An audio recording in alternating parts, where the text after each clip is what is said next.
స్విట్జర్లాండ్లో భారత రాయబారి మృదుల్ కుమార్తో మంత్రి నారా లోకేష్ మర్యాదపూర్వకంగా భేటీ అయ్యారు. స్విట్జర్లాండ్తో వాణిజ్య సంబంధాలను బలోపేతం చేసుకునేందుకే ఏపీ ఆసక్తిగా ఉందని, ఇందుకోసం స్విస్ కంపెనీలకు ఆహ్వానం పలుకుతున్నామని మంత్రి తెలిపారు. ఛత్తీస్గఢ్లోని బీజాపూర్ అడవుల్లో పోలీసు బలగాలు మావోయిస్టుల మధ్య ఎదురుకాల్పులు జరిగాయి. ఈ ఎదురుకాల్పుల్లో 6 మావోలు మృతి చెందారు.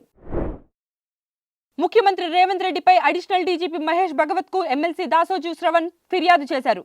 ప్రజల మధ్య విద్వేషాలు రెచ్చగొట్టేలా రేవంత్ వ్యాఖ్యలు చేస్తున్నారన్నారు. తమ సమస్యల పరిష్కారం కోసం తెలంగాణ ఆర్టీసీ విశ్రాంత ఉద్యోగులు ఆందోళన బాట పట్టారు. జనవరి 21న బస్ భవన్ ఎదుట బైఠాయించి నిరసన తెలుపుతున్నట్లు ఉద్యోగులు తెలిపారు.